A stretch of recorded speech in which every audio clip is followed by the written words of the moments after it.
Good morning all. Welcome to T pack. ఈరోజు ప్రజాపక్షం పేపర్లోని వార్తలను ఒకసారి డిస్కస్ చేద్దాం. సో ప్రజాపక్షం పేపర్ ప్రతి అక్షరం ప్రజల కోసం. సో యుద్ధాన్ని ఆపండి, పాలస్తీనా సంఘీభావ దినంలో వామపక్ష అగ్రనేతలు. మీకందరికీ తెలిసిందే, సంవత్సరం నుంచి ఇజ్రాయిల్ పాలస్తీనాపై, హమాస్పై యుద్ధాన్ని నిరంతరంగా కొనసాగిస్తూనే ఉంది. ఇక సంవత్సరం నుండి చాలా మంది ప్రజలు, దాదాపుగా ఒక 40 నుంచి 50 వేల మంది ప్రజలు అక్కడ మరణించారు. గాజా పట్టణంలో చాలా మంది ప్రజలు నిరాశ్రయులు అయ్యారు. సో ఇలాంటి భయంకరమైన వినాశనం అనేది జరుగుతుంటే, ఇంకా కొనసాగుతుంటే ఈ యుద్ధాన్ని చూడలేకపోతున్నామని చాలా మంది ప్రజలు అక్కడ నిరసన కార్యక్రమాలు కూడా చేస్తున్నారు. కానీ ఇజ్రాయెల్ మాత్రం పట్టించుకోకుండా ప్రజెంట్ గా యుద్ధాన్ని కొనసాగిస్తూనే ఉంది. సో అట్లాంటి యుద్ధాన్ని ఆపాలని చెప్పి మన భారతదేశంలో వామపక్ష అగ్రనేతలు ఢిల్లీ జంతర్ మంతర్ లో ఒక సంఘీభావాన్ని ప్రకటించారనమాట. మీరు ఇంకోటి చూడొచ్చు, ఎఫ్టిఎల్ పరిధిలోని నిర్మాణాలే కూల్చివేత, బఫర్ జోన్ లో నిర్మాణాలు కూల్చొద్దని ఆదేశించాం. ఎఫ్టిఎల్ పరిధిలో అంటే ఫుల్ ట్యాంక్ జోన్ పరిధిలో ఉన్న నిర్మాణాలను మాత్రమే కూల్చివేస్తున్నాం. సో బఫర్ జోన్ లో ఉన్న నిర్మాణాలను మాత్రం కూల్చివేయద్దని చెప్పి హైడ్రాకు క్లియర్ కట్ గా ఆదేశాలు ఇచ్చామని చెప్పి మన ఉప ముఖ్యమంత్రి బట్టి విక్రమార్క ఒక స్టేట్మెంట్స్ మాత్రం చేశాడు. సో మేబీ కొంచెం వ్యతిరేకత రావడం వల్ల ఇలాంటి డెసిషన్ తీసుకోవచ్చు. మరి వామపక్ష తీవ్రవాదం అంతానికి సీఎంలు ఊతమివ్వాలి, దేశంలో మావోయిస్టులు అంతిమ దశ ప్రారంభం, 13,000 మంది ఉగ్రవాదులు లొంగిపోయారు, నక్సల్స్ ప్రభావిత రాష్ట్రాల సీఎంలో అమిత్ షా భేటీ.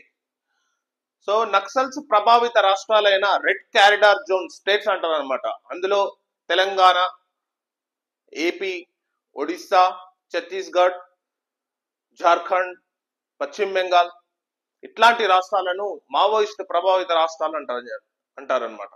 సో ఇట్లాంటి మావోయిస్ట్ ప్రభావిత రాష్ట్రాలలో చాలా మంది మావోయిస్టులు లొంగిపోయారు. 13,000 మంది మావోయిస్టులు లొంగిపోయారు. సో ఎంతో మంది చనిపోయారు. సో ఇప్పుడు ప్రజెంట్ గా మావోయిస్టు పార్టీ అంతిమ దశలో ఉంది. అంటే అంతిమ దశ ప్రారంభం అయింది. అది ఎప్పటికైనా కొన్ని రోజుల తర్వాత పూర్తిగా అంతర్ధానం అవుతుందని చెప్పి central home minister Amit Shah ఒక ప్రకటనలో నిన్న మావోయిస్టు ప్రభావిత రాష్ట్రాల సీఎంలలో ప్రసంగించారనమాట. సో అదే మాట చెప్పారు.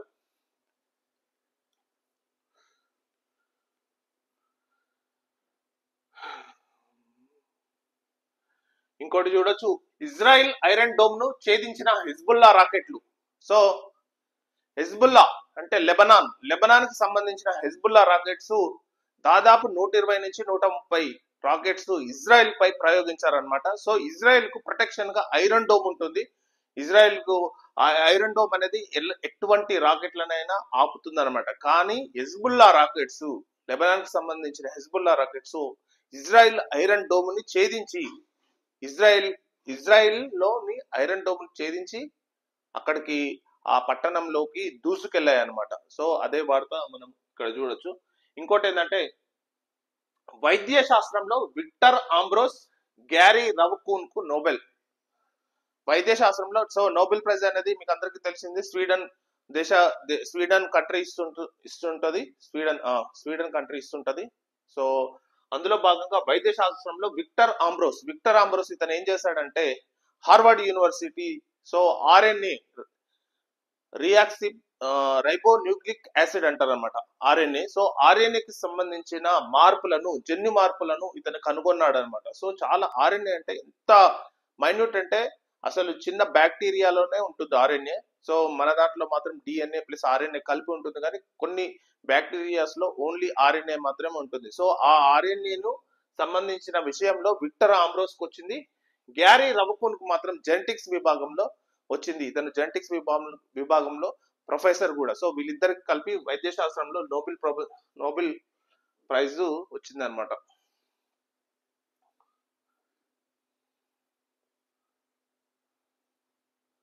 కరాచీ పేలుడులో 2 చైనీయులు మృతి. కరాచీ అంటే పాకిస్తాన్ లో బాంబు వెళ్ళిపోయింది అనమాట, కరాచీ పట్టణంలో. సో అది ఉగ్రదాడి, అంటే బలూచిస్తాన్ కు చెందిన ఉగ్రవాదులు దాడి చేశారని వాళ్ళు ప్రకటించారు. సో అందులో 2 చైనీయులు మృతి చెందారు అనమాట.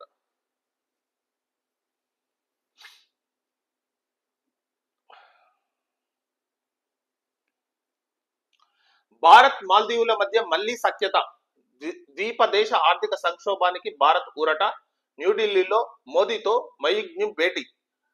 మీకు రీసెంట్ గా నేను చాలాసార్లు చెప్పాను, మాల్దీవులు ప్రజెంట్ గా భారత్ తో సఖ్యత కోరుకుంటుంది, భారత్ నుంచి ఆర్థిక సహాయాన్ని ఆశిస్తుంది. ఎందుకంటే ఆ దేశం డిపెండ్ అయ్యింది ఎక్కువగా టూరిస్ట్ మీదనే. ఎప్పుడు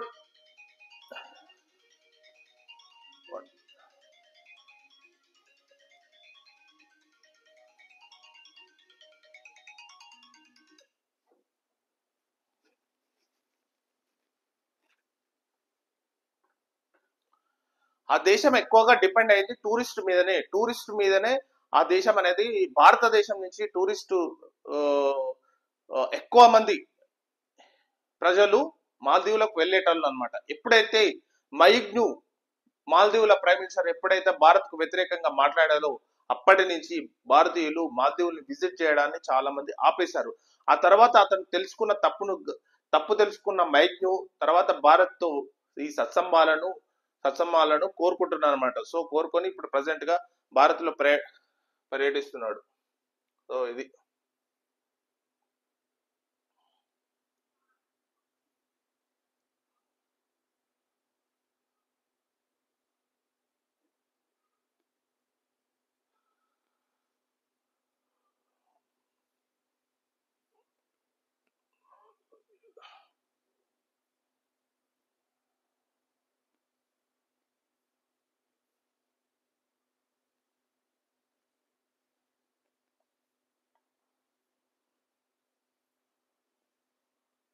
ఆ 5గురే సర్కారు ఏర్పాటులో కీలకం. ఎన్నికల ఫలితాలకు ముందే జమ్మూ కాశ్మీర్ లో రాజకీయ ప్రకంపనలు, సుప్రీంకోర్టుకు వెళ్తామని కాంగ్రెస్, నేషనల్ కాన్ఫరెన్స్, పీడీపీలు బీజేపీకి హెచ్చరిక.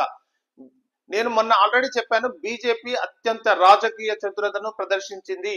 ఎన్నికలకు ముందే 5గురు ఎమ్మెల్యేలను నామినేటెడ్ పద్ధతిలో తీసుకుంటుంది. సో 5గురు ఎమ్మెల్యేలు ఆల్రెడీ బీజేపీ చెంతన చేరినట్టే. అందులో భాగంగా 46 సీట్లు ఎవరికైతే వస్తాయో వాళ్ళే జమ్మూ కాశ్మీర్ లో ప్రభుత్వాన్ని ఏర్పాటు చేయవచ్చు. సో అందులో ఫస్ట్ బోని కొట్టినట్టు 5 ఎమ్మెల్యే సీట్లు ఆల్రెడీ ఎమ్మెల్యేగా నామినేటెడ్ చేయబోతుంది సెంట్రల్ గవర్నమెంట్. హోంశాఖ నామినేట్ చేయబోతుంది. అది గవర్నర్ ఆమోదిస్తే ఈ 5 ఎమ్మెల్యేలు బీజేపీ ఖాతాలో చేరినట్టే. సో అది దీనిపైన ఈ పార్టీలు, Congress party, National Conference party, పీడీపీలు వీళ్ళంతా సుప్రీంకోర్టుకు వెళ్తామని హెచ్చరిక చేస్తున్నారు. సో వాళ్ళు ఎంతవరకు వెళ్తారో చూడాలి. హర్యానా, జమ్మూ కాశ్మీర్ లో ప్రభుత్వాలను ఏర్పాటు చేస్తాం. సో ఈ రోజు ఎలక్షన్స్ రిజల్ట్స్ ఉన్నాయి జమ్మూ కాశ్మీర్ లో మరియు హర్యానాలో. సో హర్యానాలో మాత్రం చాలా క్లారిటీగా కాంగ్రెస్ పార్టీ విజయవంతంగా క్లీన్ స్వీప్ చేస్తుందని చాలా సర్వేలు వెల్లడించాయి. కానీ జమ్మూ కాశ్మీర్ లో మాత్రం కొంచెం హంగు రావచ్చు. హంగులో భాగంగా నేషనల్ కాన్ఫరెన్స్, కాంగ్రెస్ పార్టీ మిత్రపక్షం కలిసి ప్రభుత్వాన్ని ఏర్పాటు చేయవచ్చు అని చెప్పి చాలా మంది అంచనాలు వేస్తున్నారు అనమాట. సో ఇదే ఇక్కడ మనం చూడొచ్చు.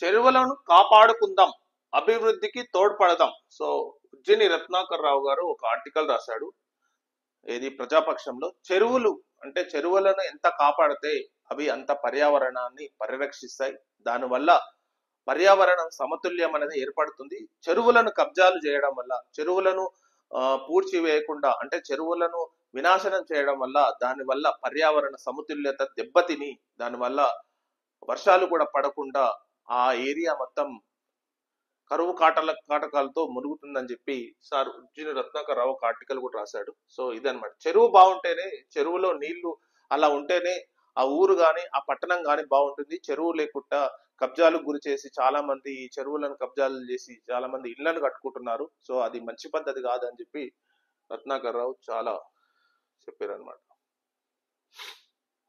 ఇంకోటి, దీటైన భారత వాయుసేన. సో భారత వాయుసేనకు సంబంధించి ఇండియన్ ఎయిర్ ఫోర్స్ డే ఈ రోజు October 8 Indian air force day present గా చెన్నైలో జరుగుతుంది. సో 4వ అత్యంత శక్తివంతమైన భారత వాయుసేన. సో ప్రపంచంలో అమెరికా, రష్యా, చైనా తర్వాత అత్యంత పటిష్టమైన వాయుసేనగా భారత్ కు గుర్తింపు ఉంది. సో భారత్ చేసిన 1933లో మన వాయుసేనలో తొలి ఐఏఎఫ్ యుద్ధ విమానం చేరింది. మన వాయుసేన తొలిసారిగా వజిరిస్తాన్ పోరులో పాల్గొనడం, రెండవ ప్రపంచ యుద్ధంలో పాల్గొనడం, దేశ సరిహద్దు గగన సీమల్లో గస్తీలు, ప్రకృతి వైపరీత్యాలు, సో ఇలాంటి వాటిల్లో చాలా నిబద్ధతను పలుమార్లు నిరూపణ చేసింది. సో ఇవే కాక మన వాయుసేన పాల్గొన్న ముఖ్య యుద్ధాల్లో 1962లో ఇండో చైనా యుద్ధం, 1988లో ఆపరేషన్ కాక్టస్, 1999లో operation Vijay, Kargil war, Indo Pak యుద్ధం, కాంగో క్రైసిస్, ఆపరేషన్ పుమైలే, ఆపరేషన్ పవన్, ఆపరేషన్ మెగాదత్, 1961లో గోవా దండయాత్ర. సో ఇటువంటి వాటిల్లో భారత వాయుసేన అనేది చాలా ప్రముఖమైన పాత్ర పోషించింది. సో అట్లాంటి భారత వాయుసేన ఈ రోజు అక్టోబర్ 8న ఇండియన్ ఎయిర్ ఫోర్స్ డేగా సెలబ్రేషన్స్ జరుపుకుంటుంది. సో మొన్ననే ప్రారంభమయ్యాయి చెన్నైలో. సో అద్భుతంగా జరుగుతుంది. దాదాపు 72 ఎయిర్ క్రాఫ్ట్స్ ను ప్రదర్శించబోతున్నారు. అందులో LOC Tejas, Rafale, Jaguar, MiG, Mirage, PC AN ఇట్లాంటి యుద్ధ విమానాలను ప్రదర్శించబోతున్నారు అనమాట అక్కడ ఏది ఎయిర్ షోలో. సో దాని గురించి కూడా మనకు ఆర్టికల్ వచ్చింది ఇందులో.